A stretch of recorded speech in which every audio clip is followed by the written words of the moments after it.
fast, crossing county lines just to make my name in the city. Took everything, put it on the line, cause I never break or back down. One shot is do or die.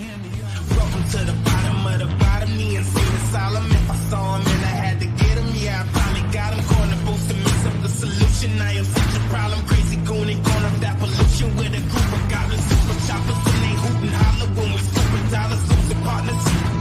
But if you started, we gon' finish it. Welcome to the wild side, you know what the business is. I'm a boss, I'm a king, I'm right on the top. I'm a boss, I'm a king, I cannot be stopped. I'm a boss, I'm a king, I'm right on the top. I'm a boss, I'm a king, I cannot be stopped. I'm a boss, I'm a king, I'm right on the top. I'm a boss, I'm a king, I cannot be stopped. I'm a boss, I'm a king, I'm right on the top.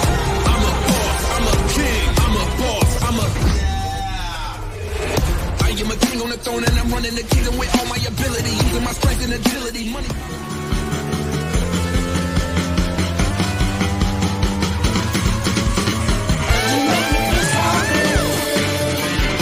The music is so cool. Put your hands up, everybody know that. Don't hold back, got you on go jack. Go DJ, that's my DJ. Party on replay, party on replay.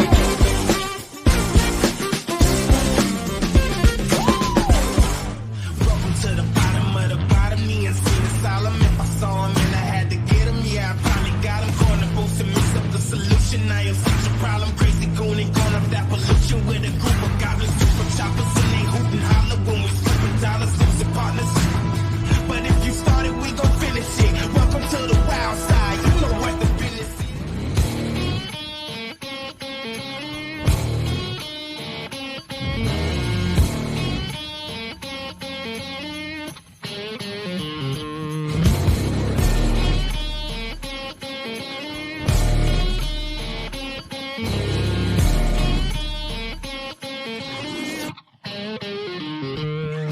Been running fast, crossing county lines just to make my name in the city.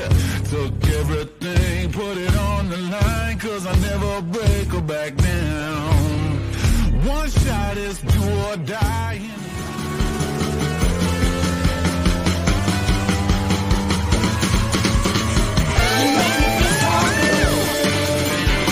The music is so cool. I'm a boss, I'm a king, I'm right on the top. I'm a boss, I'm a king, I cannot be stopped. I'm a boss, I'm a king, I'm right on the top. I'm a boss, I'm a king, I cannot be stopped. I'm a boss, I'm a king, I'm right on the top. I'm a boss, I'm a king, I cannot be stopped. I'm a boss, I'm a king, I'm right on the top. I'm a boss, I'm a king, I'm a boss, I'm a... I am a king on the throne and I'm running the kingdom with all my ability, using my strength and agility. Money. Put your hands up, everybody know that. Don't hold back, got you on go jack. Go DJ, that's my DJ. Party on replay, party on replay.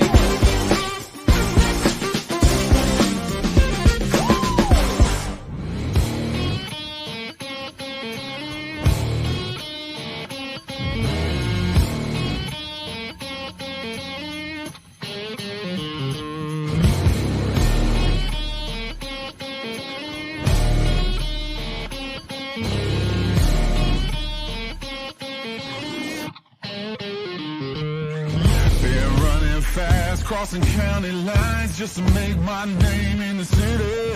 Took everything, put it on the line, cause I never break or back down. One shot is do or die.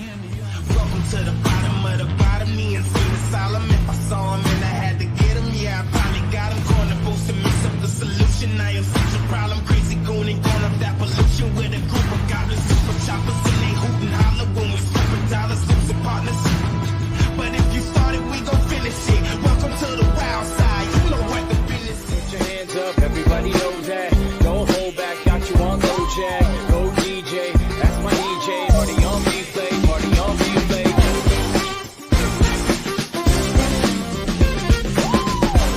I'm a boss, I'm a king, I'm right on the top.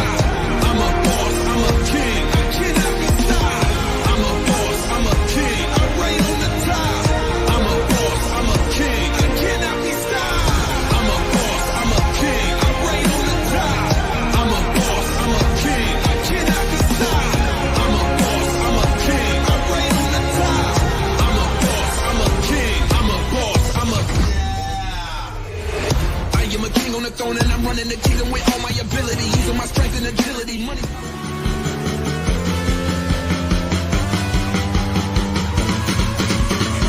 You make me feel so good. The music is so cool.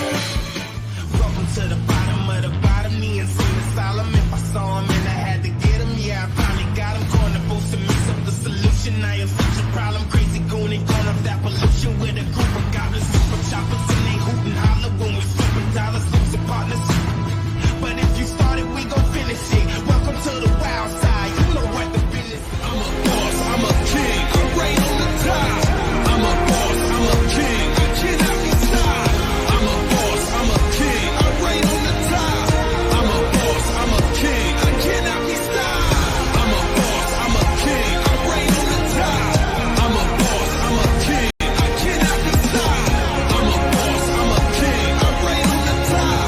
I'm a boss, I'm a king, I'm a boss, I'm a I am a king on the throne and I'm running the kingdom with all my ability, using my strength and agility. Money.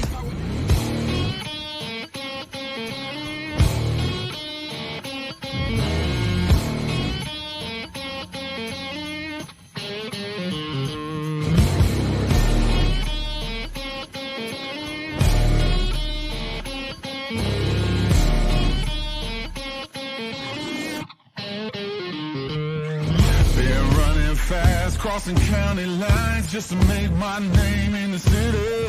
Took everything, put it on the line, cause I never break or back down. One shot is do or die. Put your hands up, everybody know that. Don't hold back, got you on go jack. Go DJ, that's my DJ. Party on replay, party on replay.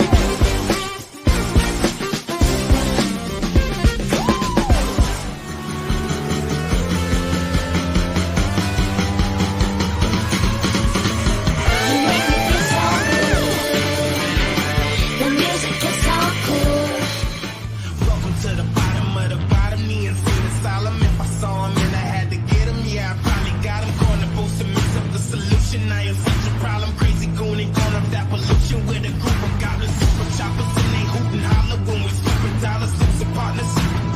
But if you started, we gon' finish it. Welcome to the wild side. You know what the business. I'm a boss, I'm a king, I reign on the top. I'm a boss, I'm a king, I cannot be stopped. I'm a boss, I'm a king, I reign on the top. I'm a boss, I'm a king, I cannot be stopped. I'm a boss, I'm a king, I reign on the top. I'm a boss, I'm a king, I cannot be stopped. I'm a boss, I'm a king, I reign on the top. I'm a boss, I'm a king, I'm a boss, I'm a I am a king on the throne and I'm running the kingdom with all my ability, using my strength and agility. Money.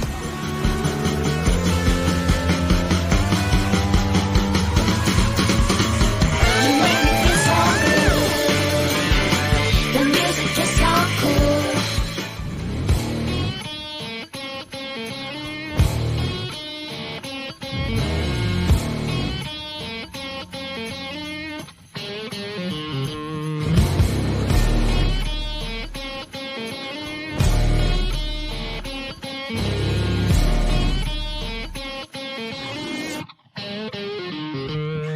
Been running fast, crossing county lines just to make my name in the city.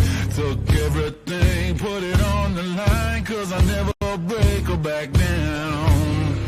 One shot is do or die. Put your hands up, everybody know that. Don't hold back, got you on go jack. Go DJ, that's my DJ. Party on replay, party on replay.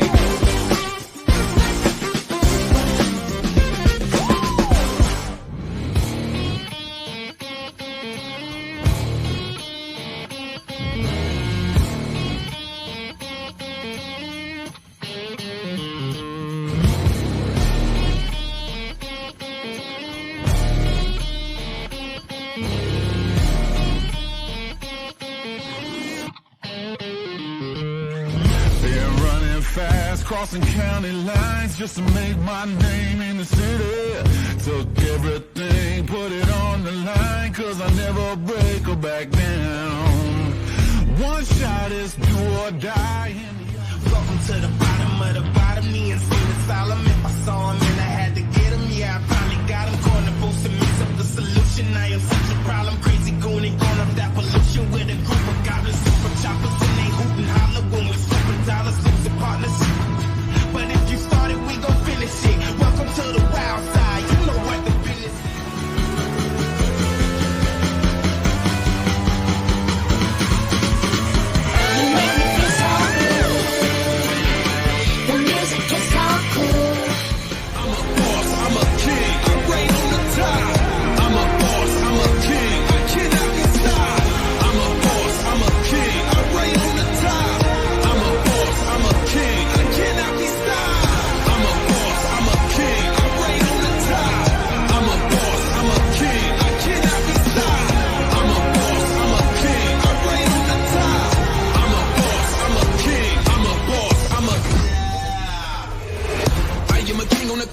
running the kingdom with all my ability, using my strength and agility. Money. Put your hands up, everybody know that. Don't hold back, got you on go jag. Go DJ, that's my DJ. Party on replay, party on replay.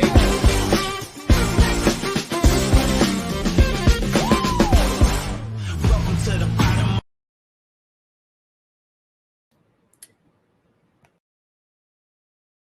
Hello, I'm just trying to make sure. Perfect. Everyone can hear me, right? Hello, everybody. Thank you so much for coming. I just want to see if there's, you guys say hi in the chat room just so I can make sure that that's working. Okay. Just type hi. You guys can type in the chat room, right? Okay, good. All right, perfect. Okay, good. Okay, so my name's Saria. I'm so excited, you guys. We've been doing this series for a little over a year. I'm Saria Rigo. I'm a World Financial Group, and our mission is really just to change the world through education, and that's why we created the Black Wealth Matters educational series, and we keep it as an ongoing series to introduce all Americans to industry experts that share history, the past, present, and the best route for the future, and how it has impacted the Black community and ultimately our wealth. So I thought of this event after the murder of George Floyd because I realized that at first, prior to that, I thought financial education was the most important. And I realized that it's not just financial education that we need to know. It's absolutely everything that relates to our history because it all impacts each other. And I brought this idea to my team, to Jamie, Gilbert, Fabiana, Kathy, and they're so amazing and diverse. And together we went out and found some of the most dynamic speakers in the United States. And today we're actually going to have Kandee Lewis. And Kandee is so awesome. She's a celebrity out here in Los Angeles. Oh, Kandee. Kandee's so cute. Kandee's a celebrity out here in Los Angeles. She's the CEO and president of Positive Results Center. And she's also just a big heart. It is not, number one, anyone in the field of giving and philanthropy and people who want to contribute, anyone who, Kandee, I'm muting you, okay? So don't unmute yourself until you're ready to speak. All right, so everyone knows Kandee in Los Angeles. She's famous in these parts. And she's going to be really going over the past, present, and history, past, present, and best path for the future in terms of the trauma that Black women and people of color get from systemic racism. So during the event, you guys, you can type questions right in that chat. I see a lot of you guys. Hello, Dominic, Elizabeth, Kiana, Denise. Hello, all of you guys. You can chat right in the chat. We'd love for you to be active, talk to us, share, ask questions. And I also want you guys to shout us out on social media and use the hashtag BWM series. And I'll put our BWM social media links in our sticky pad up at the top. So let's start with my part. I'm going to talk to you about money because what I've discovered from doing this series is that systemic racism does function best through poverty. So in terms of the antidote, then obviously the antidote is going to be wealth. So when we started this venture, we wanted to know so many things. Like I wanted to know what percentage of financial advisors and financial professionals in the U.S. are even people of color. You guys, I couldn't even find that number because that's how few there are of people of color that are finance. So we did that search, and even of the current financial professionals, a lot of them did not even start out thinking that finance was an option. And I'm saying that because you might be in that same situation. You might be sitting at home really wanting to understand what's going on in the U.S. in regards to the Black community, but you also might be looking at different careers. And please consider finance as an option because there needs to be more people with that are similar to us that want to go out and help the communities. So we think that this is opportune time for a financial revolution to put Blacks on the map when it comes to helping the community create wealth. And what makes us unique as a company is that we help everyone plan for the future. And when I say us, I mean World Financial Group, you guys. We help everyone plan for the future. Historically, the financial sector was really reserved for the 1%. And I don't know if I had a chance to tell you guys, this is your first time attending, welcome. We appreciate you coming. But my name's Saria. I have a degree in finance. I started out as a stockbroker's intern. I've been with a few different companies before this, and every company that I was with, we really focused on the high net worth. Unfortunately, systemic racism has made it very hard for Black families to create wealth. So it automatically just creates this catch-22 cycle of not getting the help and not being qualified to receive the help. And right now, what's also great is that business ownership in the Black community is a re-emerging concept, especially with Black women. Now, why that's important is because one of the great things about our company is we're transforming people into business owners. It's really interesting when you think about it, how from kindergarten or child, I don't know, toddler age and up, we're taught to be employees. We get dolls that have jobs. We're never taught to be business owners. And then we go to college to get into debt to be an employee. So the concept of entrepreneurship is unfamiliar for a lot of communities. But what's great is naturally the Black community is going more into that space.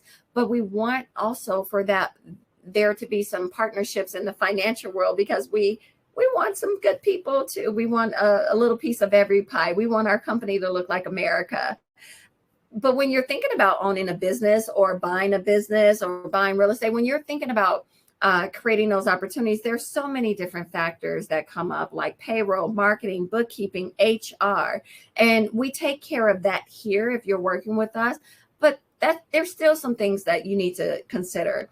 Like in terms of need, I'll ask you a few questions in the chat. Do me a favor. Say yes if you believe that people in America need more financial education. Just say yes, or type a Y. People in America, the average person doesn't know the difference between a stock, a bond, a mutual fund, capital gain taxes, ordinary income tax. Perfect. Or what do you think? Do you guys think that people need help planning for the future? Yeah. And what about paying less in taxes? There's a book that I recently read called The Whiteness of Wealth, and I even had some of you guys read it too. And it talks about how, because of the trajectory that we are doing as the Black community, we're getting these degrees, we are going into these jobs. Historically, it puts us in a higher tax bracket. So we don't even have the tax shelters to create the deductions that will give us more of our hard-earned income to even minimize the wealth gap. So there is more than a need. In terms of an effective business platform, you guys, our company has a system, and all that means is at some point you get a way to check out. You get a way to minimize your work efforts. You don't have to retire and stop playing the game completely, but you get to move yourself out in different capacities if you choose. So that's the system, which is awesome. And what else do we have? Compensation. Our company is one of the best compensated companies, but I'll be honest, the financial sector is a well-compensated industry anyway. I always say finance feeds everything, but let's talk about timing, you guys. If you are a person who has dabbled in cryptocurrency and things of that nature, put a yes in the chat. Okay, if you're a person who's been curious about it, put a yes in the chat. If you're a person who heard about the GameStop debacle, put a yes in the chat. And why I'm saying this is because right now people are so financially curious. They're trying everything. So unfortunately, there aren't enough professionals to actually supervise and guide. And there is a value to guiding and supervision when it comes to the financial sector, you guys. It is not accidental that the wealthy's wealth is compounding and that everyone else is their poverty is compounding. Now, unfortunately, poverty has nothing to do with what you make. It's a mindset. Okay. So our core values are amazing. And let's talk about some statistics. These are just a few of the numbers that are across the board for America. But as one of our speakers said back in the day, when America gets a cold, Black America catches pneumonia. So all of these numbers, unfortunately, are worse for the Black community. And I want to focus on this slide because these are just some of the anxieties that we get when we don't have our financial household in order. And that anxiety, I'm sure that also adds to trauma during childbirth. You guys, there are studies in the financial sector where when people lose money, they die. So there is a necessity for your financial health being together because your financial health absolutely impacts your physical health. And just in the interest of time, so we can hear from Ms. Kandee, this slide is great. What is wealth? We consider wealth to be financial independence, where you're working because you want to work, not because you have to work. So every appointment with us is rooted in education. Financial education. We want to make sure that we're teaching you concepts that you didn't learn in school, because unfortunately, most people don't learn financial education in school. We learn financial education from our families. And if our families have not been taught to be financially savvy, then we don't get that information at all. So today I'm going to give you guys a little bit of information and then we're going to move on.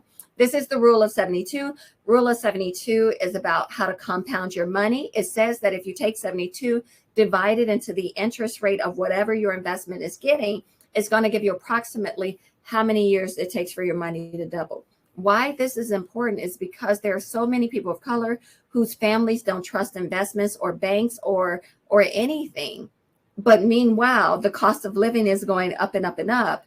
Their wages aren't being reflected to match this cost of living. So as a result, their money's not making money. And if anything happened that takes them off of the will that they can't earn money, they end up slipping into poverty, in a dangerous state of poverty.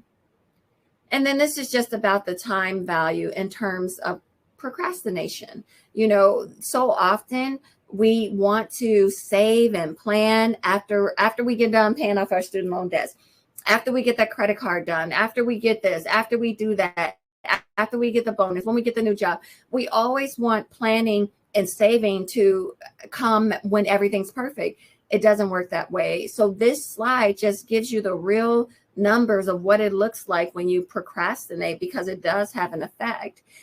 And at the end of the day, you guys, one of the best things that this company does that I'm with, and one of the things that I want you all to get present to, is that we do have a choice in terms of the taxes that we pay. If you read the book, The Whiteness of Wealth, it talks about how a lot of the tax codes were created by the wealthy suing the United States tax system, the IRS. So here, we might not be able to sue the government, but we can use some strategies of being a business owner and deducting our income, and then taking that income that we've chosen to show and putting it into vehicles where it's taxed once and no more, right? And of course, we provide these amazing financial analysis, and these are the areas that we look at. These are some of the companies that we work with.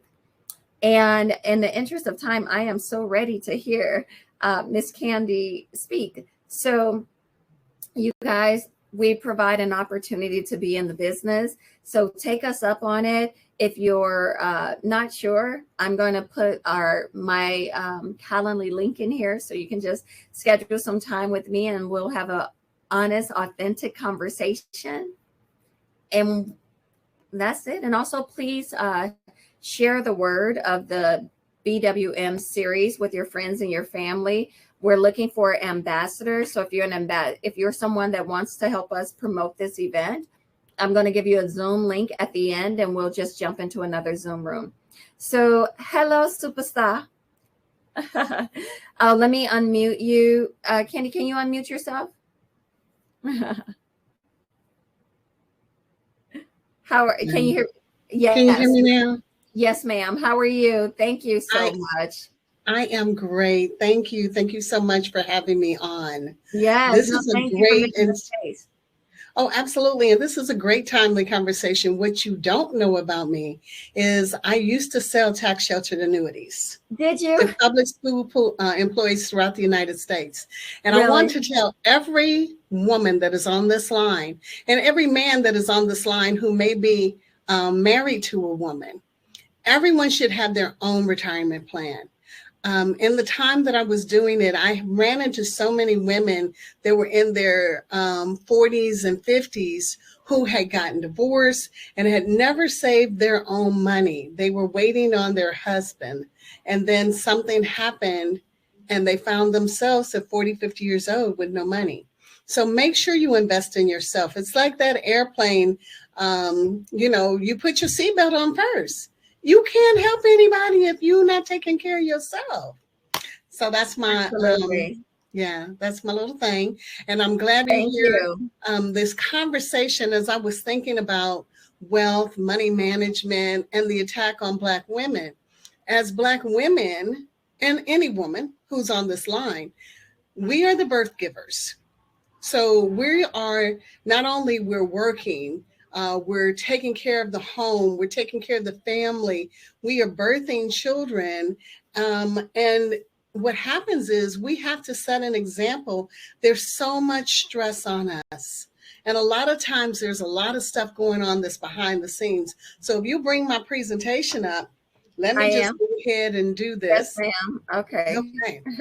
And tell me when to go, okay? And Kandee, throughout it, I might have questions, and if I do, I'll just jump right in there and say, okay. Yes, please. And if anyone on the chat has questions, please I'll let you jump on in, put it in the chat, and let's talk about it. So we're going to talk about violence, abuse, and traumatic stress, which is really prevalent in communities of color and women of color, men too, but primarily women, and because that's the focus of the conversation today. And so, Sari, I see I have a little arrow here so that I can move this forward. So for those of you who don't know me, I am Kandee Lewis, and I am the CEO of Positive Results Center. We are located in Los Angeles, California, actually Gardena, but LA. Specifically South Central LA, where I was born and raised and have spent all my days. And so our mission is to create culturally specific awareness to prevent and end trauma as a result of intimate partner violence. And that includes domestic violence and dating violence and intimate partner violence and interpersonal violence, sexual assault and bullying, to help people and communities develop healthy relationships. So it's not just about the relationship that you have with your intimate partner, your boo thing. It's also about your relationship that you have with your parents, your siblings, your friends and neighbors, and most importantly about the relationship we have at work. Because many of us, even in spite of COVID, we still have to go to work. And a lot of times we have some great relationships and other times we have toxic relationships. So much so that we sit in the car and we say, I don't really want to go in here and deal with these people. Or you feel like Casper and that no one is observing you, watching you, supporting you. So just some disclosure. My team and I are not licensed practitioners, as we're not mental health therapists.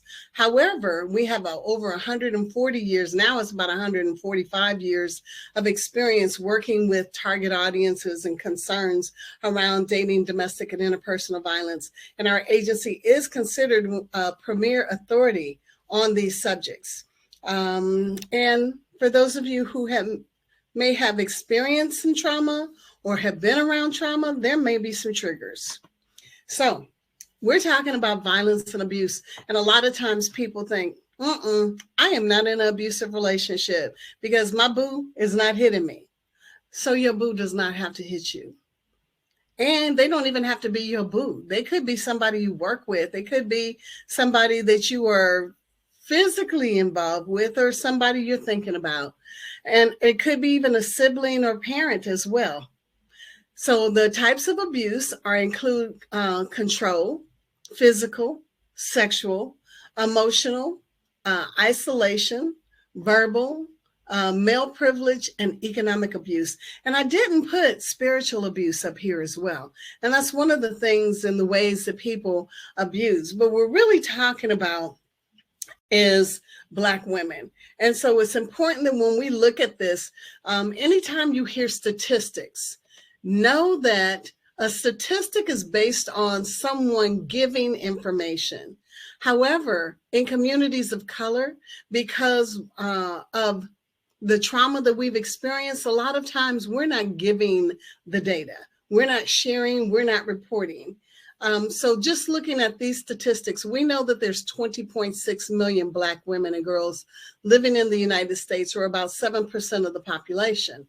But in 2005, show you how old these stats are, because there's not a lot of information out that's really accurate and accounting for all of the information. 22% of the intimate partner homicide victims, according to the Institute on Domestic Violence, are African American. And African American women suffer deadly violence from family members at higher rates than anyone else. And when a Black woman is raped or there's some kind of violence against her, is usually they're not prosecuted. People say that never happened. And then there's always that question of like, what did you do? How did you let this happen? Like it is our fault. So for anyone who has ever experienced any form of violence, especially if you've been physically abused or sexually abused, let me first tell you right now, I'm very sorry that happened to you. You did not deserve that. You did not cause that. And I know you did not want that. So I don't care where you were, what you were doing, how you were doing it. It could have been 2 a.m. You could have been tore up, drunk, naked in the middle of the street. That was not your fault. So please know that. And the person who did that, they're the ones who should be held accountable and responsible. So when we talk in our agency, we don't talk about women or men or children who are victims, because what you are is you've been victimized. There is a difference. And violence begins inside of our womb. We always tell a woman to sing to your baby, talk to your baby, rub your stomach. But your baby is still hearing when somebody calls you a stupid mofo, or when they go to hit you and they're all up on you and you're clenching like, oh my God, that baby feels that. If you were hit, your baby is hit. Just like whatever food you put in your body, whatever drinks you put in your body, your baby has that. Your baby is experiencing everything you are as well. And so what happens is very often, especially if this happens for a long period of time, that child that is inside of you, that's where they learn fight, flight, and freeze. Often they will just freeze or they will flight. And that means that they're going to disconnect from you, not physically, but emotionally. And I know some of you have seen kids where they just don't bond with anybody, or they're really, really quiet, but they could tell you when an earthquake is about to happen because they are hypersensitive to violence, because they've been experiencing it longer than they've been born. They've been experiencing it since they were first created. We see it, we hear it, we experience it, and therefore it becomes our reality. It's just like if someone said to you, you're stupid. If they tell you you're stupid long enough, you're going to believe it. And you start to act stupid. If somebody tells you you're beautiful enough, you're smart enough, you're dynamic, you believe that. We walk in what we see and we hear. So the first form of injury and violence begins in the womb. And again, I'm sorry, some of the sides are a little graphic like this, but I want people to understand. People think, oh, that doesn't happen. This happens all day, every day. And we all know someone who has been abused. And I can guarantee you that at least if there are 20 people on this line, at least 10 or 15 of us have experienced some form of violence or abuse.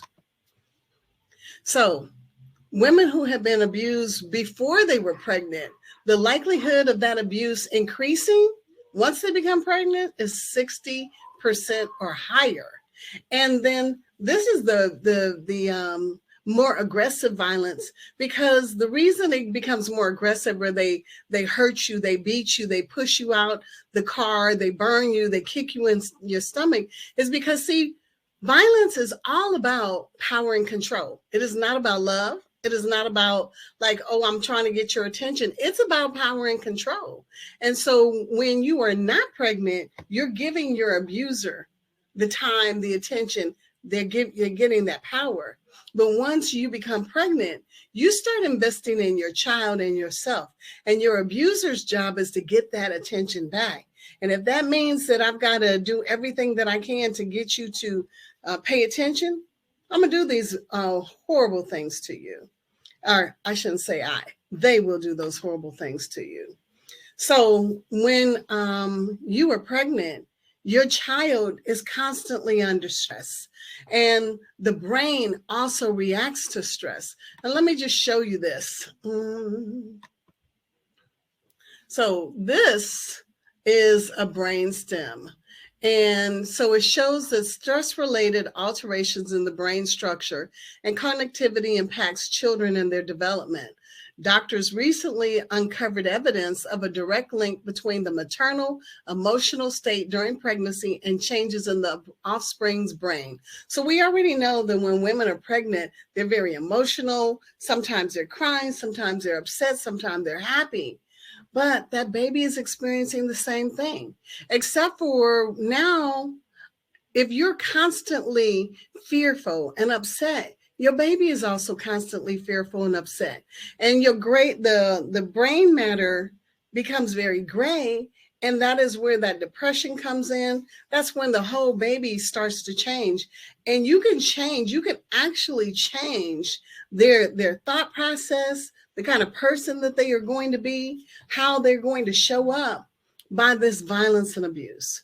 So children born to mothers who experience high levels of anxiety in the early second trimester of pregnancy had region-specific reduction of gray matter, and it impaired their executive function in middle childhood. And we say middle childhood because when the baby comes out, that baby can't communicate. But it really does. It may not be able to speak, but you'll start to notice that baby is crying all the time, or maybe the baby never cries. But it's very aware and it's not engaging. All of these are signs that there has been trauma. And then adverse experiences like violent exposure can lead to hidden alterations. So sometimes your baby becomes sick. Also, their emotional, their mental, their physical health, it can change as well. And there's lifelong reactions. Sometimes you hear kids say, I've got a headache. They're always talking about they have a headache or a stomach ache, or other diseases come up because of this violence. We groom our children for violence. We call our babies everything but children of God, and how beautiful, intelligent, and smart they are. I dare you, anyone on this call, to tell me that they've never seen or heard some parent or some adult or even some other kid cussing out a little kid. The first time I saw that, I was in a store and there was a mother in the store, and I heard her from another aisle and she was cussing somebody out. I was like, with my nosy self, going around that corner like, ooh, somebody is getting it. Let me see. And then next thing I know, I go around the corner and there is a woman with the child in a diaper who couldn't have been more than 2 years old. And she was calling that baby a stupid mofo. They were stupid and dumb. And she was about to smack that kid when I had to interject and say, what's wrong? Because I could see on her face that she was in the midst of trauma. And she was taking it out on the first person she could, which was that child. And the way we talk to our children becomes their inner voice. Again, if you tell somebody they're stupid long enough, guess what? They believe that they're stupid. They start walking like they're stupid and talking like they're stupid. And so I just want to I'm almost at the end because I know I only had a few minutes. And this is a lot of heavy information, but I think it's important that we know this, because as we start working with people in the workplace and you say to yourself, dang, what's wrong with them? The question isn't what's wrong with them. The question becomes what happened to them. And how can we support people a little bit better? We are very judgmental people. Like, I ain't got nothing to do with them. That's their issue. But their issue can become our issue. It's just like if you see somebody cross the street and their house is being broken in and you close your blinds and say, okay, this don't bother me. That person's coming to your house next week. They're going to jump in your house and they're going to steal from you. So the same violence and trauma happens. If it happens across the street, it happens to your sister, it happens to your cousin, it might roll up on your doorstep. And when we look at trauma, we don't really know, like the chicken or egg, what comes first. So does poverty, abandonment, hunger and poor nutrition, lack of parenting skills, homelessness, alcohol, drugs, gangs, bullying, intergenerational violence, mental health, domestic violence, sexual assault, rape, unresolved conflict, low self-esteem, self-inflicted violence, hypersexuality, murder, attempted suicide or suicide? Do those happen first? Or is it domestic violence that causes those things to happen? Sometimes it's both ways. Sometimes I grew up in a household, or you grew up, or they grew up in a household where, give you a perfect example, okay? And this is going to be my last thing, and then I'm almost done. Your average grandparents. Really quick, you're till 5 o'clock. I'm a fast person. I'm fast, so you could be slow, but no. Oh, okay. I'm sorry. I thought you told me I had 15 minutes. Well, let me slow this down. No, it was me with 15 minutes so that you can have 45.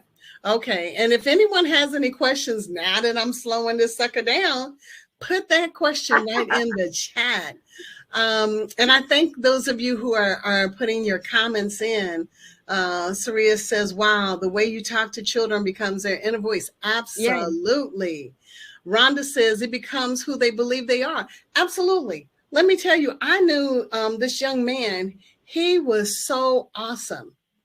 But his mom, something happened to his mom, and he had to go live with some family members. And they talked about him and made him feel stupid and dumb. And guess what? He eventually turned and he stopped going to school. He started showing up like a whole nother person. And he came to my workshop one day and I asked him to write down every bad thing that somebody had said to him. And he had this long list. They called him stupid mofo. They called him, I can't even say the things on here the way they spoke to this young man. They called him a little stupid this and that. Oh my gosh. And then I asked him who said these things. They said his parents, his teachers, his siblings, girlfriends and boyfriends. I asked him why he said that. He said, because they drink, there's drugs, there's alcohol, there's violence, and there's abuse. And so I asked him finally, well, what kind of man did he want to grow up to be?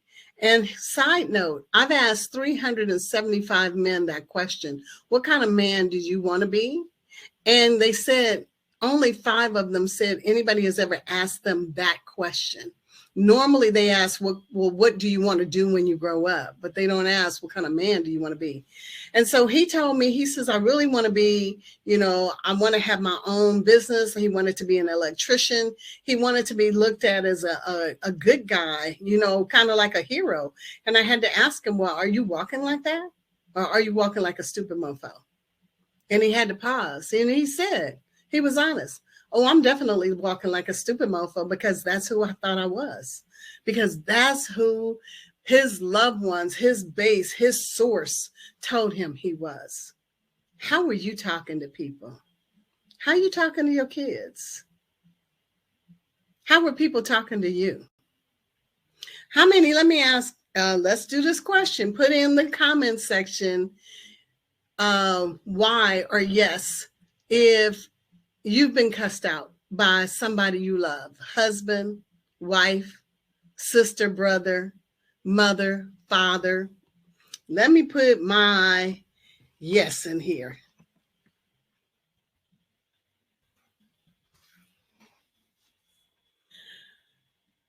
And then the question becomes, because of that trauma, because we hold this trauma in, Have we cussed out other people, our children? You know, it's a cycle. And this is not to shame anyone or blame anyone, but we have to really be cognizant and aware of how our trauma shows up and how it impacts other people. So when you look at this list and the work that we do, I can honestly tell you that even though our focus is about domestic violence, intimate partner violence, we accept people exactly how they are. And most people don't call me and say, Kandee, I'm dealing with domestic violence. I had someone call me just the other day that told me their daughter was suicidal because she was sexually assaulted. I've had other people call me and say, you know what, I'm really hungry. We're about to be put out and I don't have any food for my kids. Is there anything that you can do to help me? And guess what? When we start pulling back the layers and the levels, domestic violence is always up under all of this. And so when people come to you and they're talking to you and you're saying to yourself, what kind of stuff is going on here? You have to really look at it, because I can assure you that every person who's dealing with poverty, abandonment, that there's domestic violence in there. When there's hunger and poor nutrition, that's also in there. And as I was saying earlier, your average grandparent is 35. So let me put some things into perspective for you. Back in the mid 70s, there was this little drug called angel dust on the streets. And I'm not sure how old everyone is, if anyone has ever heard about angel dust, but angel dust was a synthetic drug that people made, and it was made out of embalming fluid, and people dipped their cigarettes in it and smoked it and became superhuman, almost like the Hulk. You go from a regular person to the superhuman strength kind of person. And I remember watching people that were on angel dust when I was partying in clubs, and you could have a guy that's maybe 195 pounds, 5'9". They could fight people for 20 minutes. And when I say people, fight like 5-10 guys that were of all different sizes. And so I started thinking about that. It's worse than bath salts. Oh, it was much worse. People were getting up on rooftops and jumping because they thought they could fly. I think with bath salts, it's a little different. In the way bath salts is worse because people want to eat people's skin off or snatch their own skin off. But with angel dust, it gave people this superhuman strength, and they would go forever. They would even think that something was on them, so they would set themselves on fire. But what it was the precursor to crack cocaine. And so what happened was there were a lot of women that were using angel dust, and their babies were born addicted to angel dust. But because this was a new thing, people weren't sure what in the world this was. So now we hear this term called ADD. Well, guess what? Before ADD, these babies were born and they were diagnosed as ADD, but they were really drug addicted babies. So they were putting them on this other drug called Ritalin that was making them like little zombies, and they couldn't do anything. And so the kids, the parents, everybody decided one day, let's get them off of this drug. And so now they're off of it, but they're still drug addicted because now they got two drugs. Actually, there's more, because the mother was probably smoking cigarettes and also drinking and possibly using something else. So the kids started self-soothing using crack cocaine.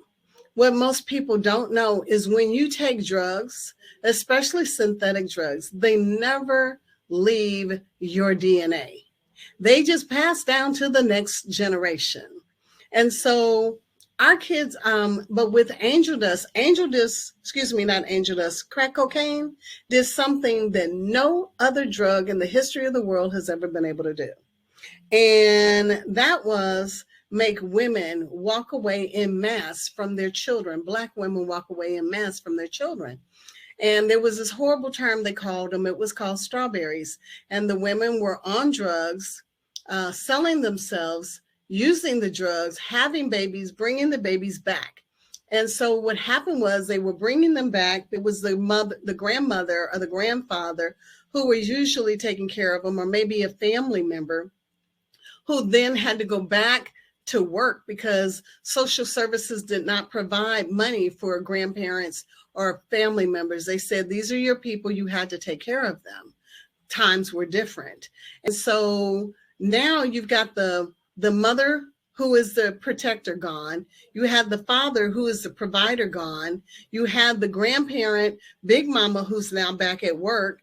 And now you have, let's say, a 7-year-old who is protecting the 5-year-old, who is supervising the 3-year-old, and the mother is steadily bringing kids back into the household. But what you had is you had a whole bunch of kids who had no clue what they were doing. They had to navigate this world by themselves. They did not learn how to provide for themselves or care for themselves or bathe themselves or care for their hygiene. They did the very best that they possibly could. And then they did the same thing with their kids because they didn't know. And so now you have a lot of kids that are running around the streets, they're smashing and grabbing because they didn't have that empathy muscle. They don't have the empathy muscle that we learned because there wasn't someone there to bring it all together. Now, this is not everyone. This is some people. And this is how we have to now look at how can we unteach this negative behavior? How can we provide wraparound services and provide not only for that youth, but also for the parent and for the guardian who are at 35, 40, 45 years old, maybe 50 years old, are trying to now change their life and make something positive out of it. So Kandee, I have something I want to ask you too.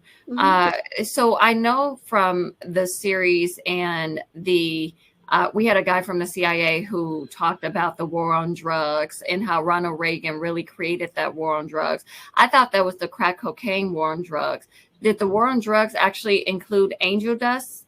No. Or where did that come from? Okay, so that was just a substance made here. The war on drugs was the cocaine from the crack. Right. Well, and see the war on drugs, let's just be real. Okay, I'm gonna just be real with it. The war on drugs was the war on Black people. I know. Yes, that's really what it was. We talked about it. Right. Yeah, we absolutely talked that. But I didn't know where the angel dust conversation fit in, and I didn't know. To me, angel dust, because I lived through that. I watched that. I had an up close personal view of it, especially here in South LA, that I saw this trajectory. So nobody put together the fact that there's women who are pregnant who are doing angel dust, that are having babies. And before like 1975, you weren't hearing about ADD. What is ADD? There was no such thing as ADD. But there were pregnant women who are having babies that are drug addicted, and they're not your average drug addiction. So they said, oh, this is attention deficit disorder. Okay. And so they started giving them these other drugs to calm them down. But they were really just like making them like little zombie babies. And so they had to figure out, well, what are we going to do? So Michael says, how did you break free from the trauma and the cycle? How do you break free from the trauma and the cycle? That's a good question, Michael. So let's take a few minutes from that. First off, and I also want to add before we'll it's right there. We'll remember it. You were talking about empathy, how the drugs created it where the mothers didn't have empathy. You know, the more that I do this series and the more that all of us, there's a group of us that are coming to every one of them and all that good stuff. And we talk through social media.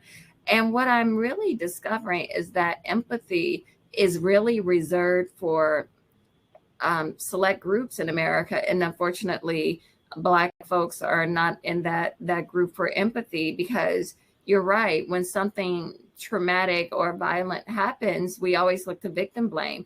And it's so ingrained in us that we, even as Black people, look to victim blame too, because we're taught from our circumstance as well.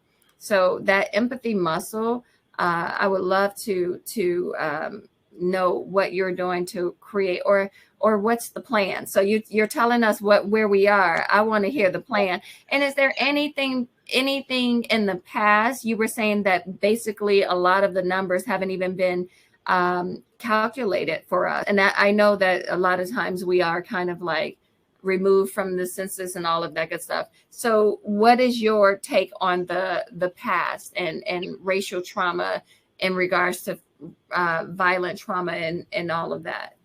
So the numbers are really skewed because we don't report.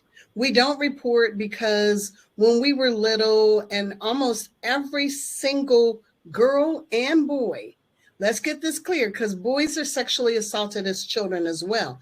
And people have told them, don't tell anybody. And when they were finally brave enough to say, this happened to me, 9 times out of 10, somebody said, you're a liar. That did not happen. That did not happen. How? They would not do that to you. And you automatically think like, okay, so this person who has status and authority, or who's handsome, who's rich, or who's grown, didn't do this pedophile, terribly bad thing. And instead of saying to yourself, why would my sweet innocent child who's never lied to me a day in their life say this? We just automatically assume. So let's just jump into what should we do? Mm-hmm. Okay, the very first thing that we have to do is we have to start to love ourselves and forgive ourselves for the things that happen to us. And we also have to say to ourselves, I'm going to say this here. And every time I say it, somebody gets mad at me. Stop making the person who's doing the crime the hero. So we always talk about, you a snitch. Let me tell you something. Somebody do something to my child, I want somebody to tell me. Somebody steal something from me, I want to know who it was. And trust and believe, if I see it, I'm telling. So instead, we are now hiding the person. That includes grandpa, grandma, mama, daddy, brother, sister, cousin, and anybody else who has sexually assaulted our children. We will put our kids out because they're gay, but we're going to keep everybody else in the house who sexually assaulted them. I don't understand that. So we have to learn how to love ourselves and forgive ourselves for the things that we did in the past before we knew better. We have to also learn how to start to uplift not only ourselves, but our children and our family members, and call a mofo. If somebody is doing something wrong, say, I'm sorry, that doesn't work. You got to go. I'm calling you on that. And if somebody calls you and says that they need help, listen to them. Don't automatically assume like, oh, let's go get the posse and let's roll up on somebody. Ask them, what can they do? What can you do for help? Because a lot of times, as I said, people don't call me and say, Kandee, I'm in an abusive relationship. And if they do, I'm never going to say to them, you need to leave. I'm going to say to them, what do you need? How can I help? Do you need some resources? Do you need some food? Do you need a hug? What do you need? Do you need somebody to watch your kids for a minute? I'm not going to go over there and kick the door in, because now I'm going to put her in or him in jeopardy, because women are abusive too. I could be putting the family in jeopardy. I could be putting myself in jeopardy. But it's really, we need to find out what people need. We have to learn how to listen. If you have been traumatized, let me tell you something. Go get you some help. Go get you a mental health therapist. Let me be very honest with you all. My background is in sales and marketing. I am a dynamic salesperson, and I was vice president of sales of a technology company, and I became the interim president of that company. But while I was doing that, I lost myself, and I started drinking and using drugs and wilding out, and still kept my job. But one day I just woke up on June 13th, 2007. I went to work and I quit my job. I told the CEO, F you and the horse you rode in on. And I quit and I drove from Glendale to Kaiser Mental Health because I knew that I needed help. And if you had saw me in 2007, I looked like I was 97 years old. My skin was translucent. My hair was gray. My face was gray. Everything was gray. And I was angry and mad. And I lost myself. I had to get down to the bottom. But in my test, there was a testimony. And if I hadn't gone through all of that, I wouldn't be able to have this conversation with you here. I also wouldn't be able to have gone through all this process and learned about trauma. We have to learn what trauma is. We have to start to identify it and say, you know what, this isn't right. I don't feel good like this. So you have to, and if someone comes to you, if you see someone is in trauma, we have to learn how to have a conversation with them and stop saying, you know what your problem is? Mm-hmm. That's what people used to say to me. You know what your problem is? Not a dang thing. Mm-hmm. I don't have a problem, but I did. But because they came at me foul, they came at me negative, I didn't hear it. So we have to learn how to speak love and life into people. And also let them know that, look, I'm going to be here. But after a while, you have to also say to them, you keep bringing your trauma to me. I keep trying to help you. You don't want to hear it. So this is what I'm going to ask you to do. Know that as your friend, I love you, I respect you, and I'm going to be here to support you, but I'm not going to be part of your trauma anymore.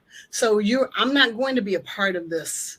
So you have to learn how to also shut it down, because your emotional and mental health is important. We have to learn how to uplift and love and respect our children and speak life to them. If you experience violence and abuse, that does not mean that is who you are. That is only what has happened to you. Everyone should know that you are a blessing. You are an amazing person, and life happens, and sometimes life can be traumatizing. It can be horrible, but that doesn't mean that you're a horrible person. And we really don't have a time for a lot, but you see here in the comments, my organization is Positive Results Center. Our website is PRC123.org. You can contact us. When they contact you, what question? Because I know you're out in you're out in the trenches yourself, but you also have an organization. And I saw you with Tiffany Haddish. I see you with all the celebrities. What's the drive and the connection with the celebrities in you? Where does that come from? So with Tiffany, her organization is called She Ready.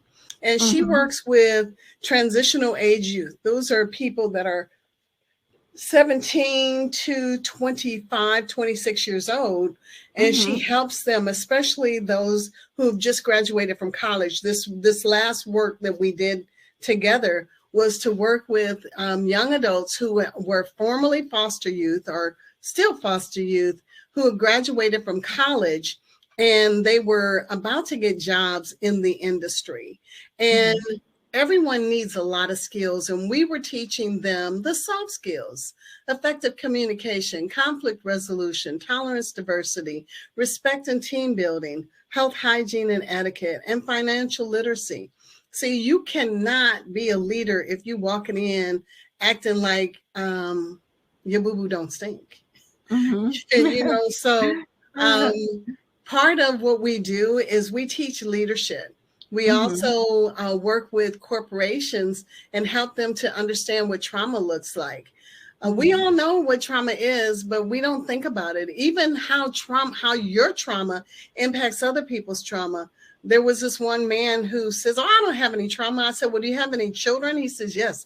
He said he has a 4-year-old and a 7-year-old. I said, "How many times have you woke up that morning and you told your kids to get dressed and they couldn't find their shoes and they made you late for work and you were upset?" He like, "That happens all the time." I said, "That's trauma, because you're going to go to work and you're going to give somebody else the blues behind your trauma. Or people are cutting you off at work or on your way to work and they're cussing at you and you get to work and you're mad. So now you didn't speak to Cynthia, you didn't speak to Michael, and you don't understand what they're going through. And maybe, just maybe, your client, those of you who work with people, you're mad at your client because they showed up late. And you're thinking, well, I got here on time. But have you once thought about the fact that maybe, just maybe, they're homeless, that they had to wait for somebody to open up a park bathroom or a gas station bathroom so they could get their little hygiene together? They had $5.75, and they looked at it and they said, am I going to catch the bus today, or am I going to have a meal today? And they said, I'm going to have a meal today. So they walked where they had to get to see you so they could get there and say, okay, well, I'm 10 minutes late, and now you're mad because you didn't think they put in the effort when you never once gave it a thought. We so often think about ourselves instead of what somebody else is going through. And that's all I'm asking you to do, just to have a little consideration, because you have no idea the trauma that other people come through. Rhonda says trauma creeps in from so many different areas. And Rhonda, thank you so much. I saw all the comments earlier. There's different things that we can all do. We don't have enough time. We could talk about this every day for all day, but my website is here. Feel free to go to our website, scroll all the way down to the bottom. It says get updates. You can get on our mailing list. You'll get all of our newsletters, so you will see all of the events that we have. We have right now a series called A Story to Tell, because everyone has a story to tell. Or if you can also go to our website and you can send me an email, and I respond to every single email. So if there's something you want to personally ask me, or you want to participate in some of our programs, one of the things that we do, we accept donations, because all of our programs are free to the community. If you have a corporation, yes, I'm going to charge you, because that's how we then provide programs free to the community. One of the things we do is we provide small group mental health sessions for youth and also for adults. So if you don't have a mental health therapist and you think you need one, or you think your child does and you can't afford it, please contact us so you can participate in our classes in January or make a donation.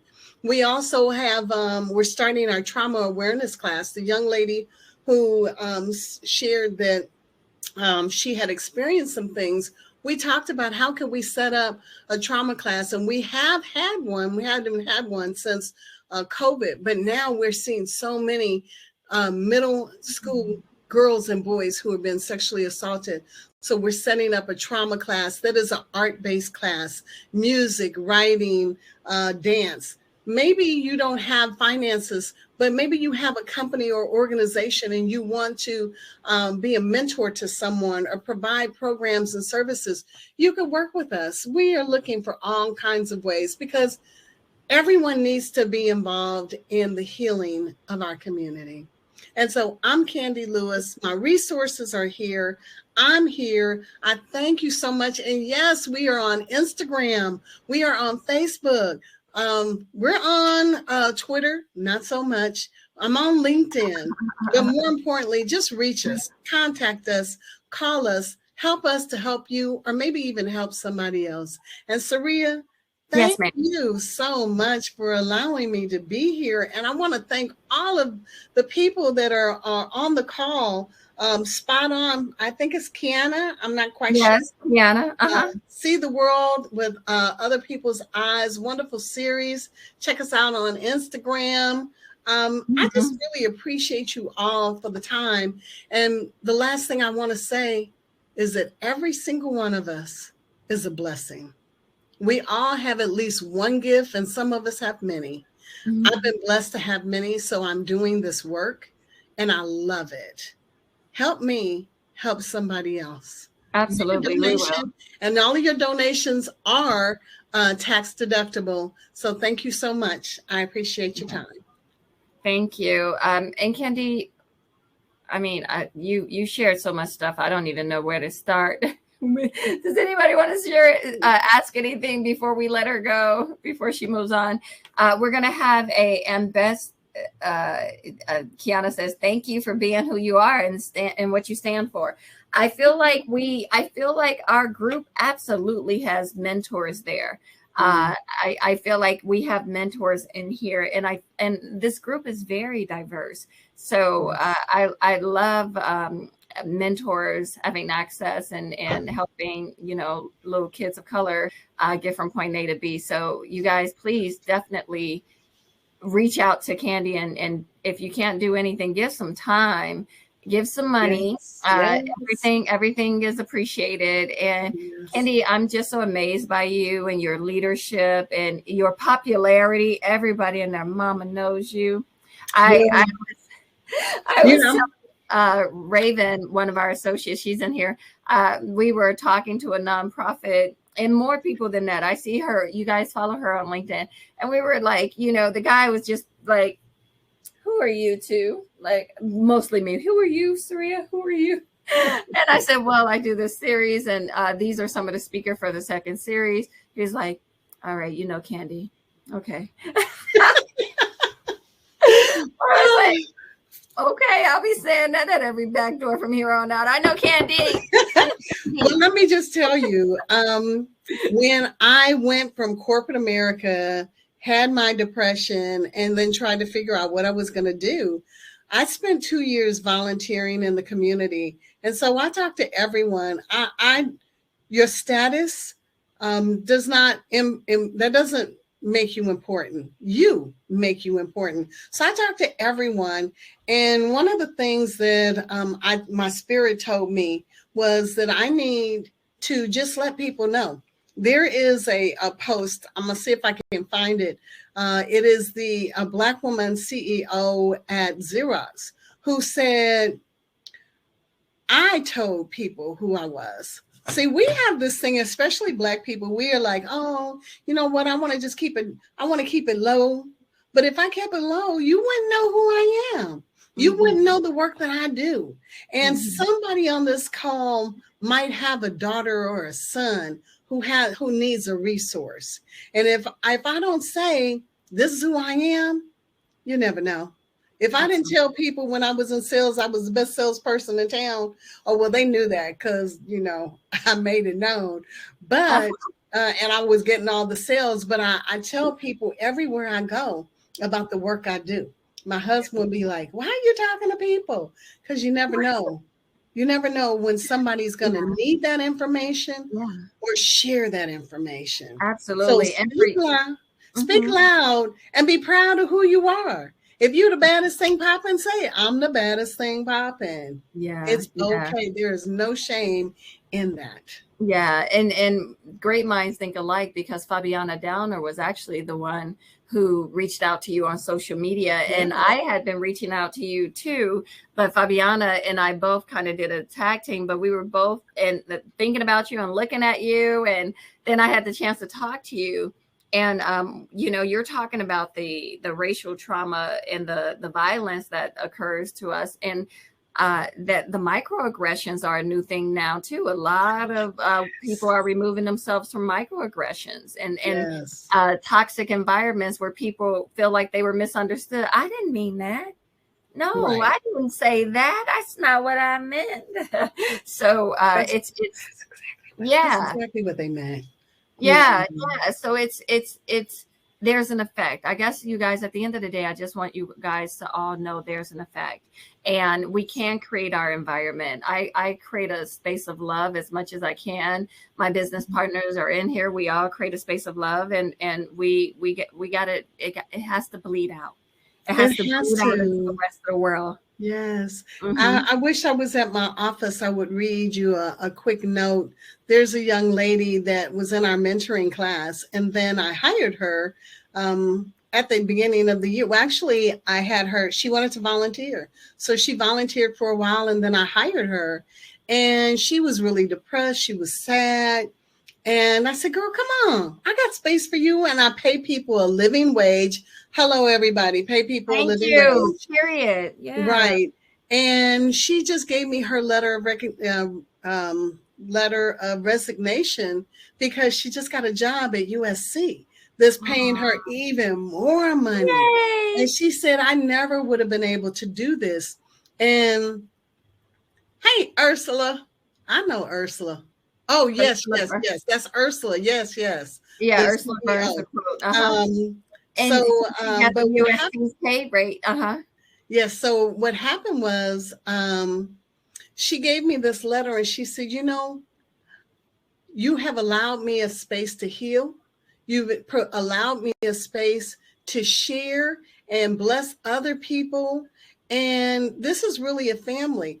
A family can be a business. We have to learn how to really support people, and just really give people the resources and the tools that they need.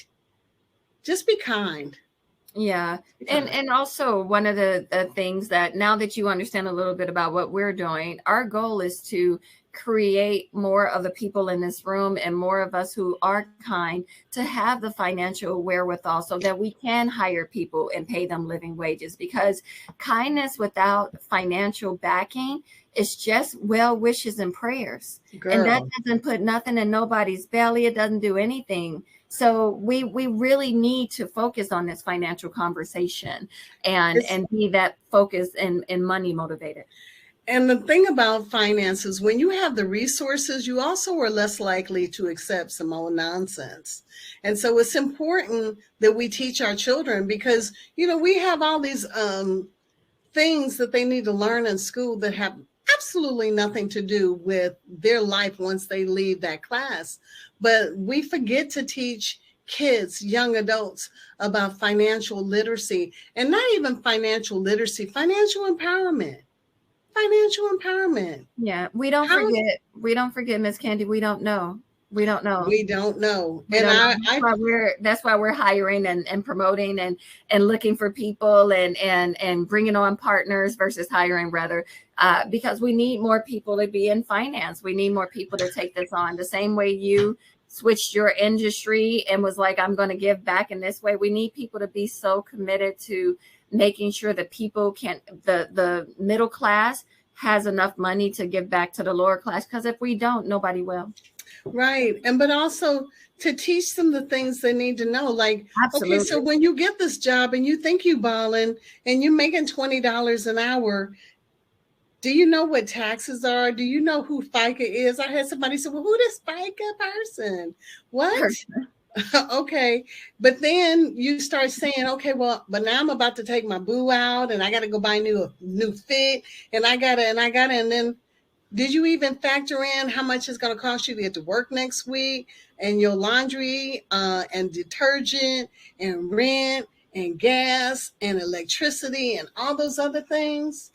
Let's learn how to take care of the things that are important so that we can take care of everything else. That's awesome. Thank you, Miss Kandee. Thank you so much. Everyone, you know where to find her. You have her room. So you guys, those of you guys who are interested, let's jump into that Zoom room that I sent you, and let's have a strategy session on how to promote the BWM series to get more people, because I know you guys wish that more people have heard this series with Ms. Lewis. So let's get more people. So jump into that Zoom room and let's have a quick powwow for about 5 minutes. And then I will send you guys on your way. And please join us next time for the next series. You register for all of them. Put them in your calendar to make sure that they show up. And thank you for promoting the series, Miss Kandee. Please continue to promote it. Yes, ma'am. Absolutely. It's my pleasure. And I want to thank you, and I want to thank everyone else. Blessings and season's greetings. Thank you very much. Bye-bye, everybody. Bye. Bye.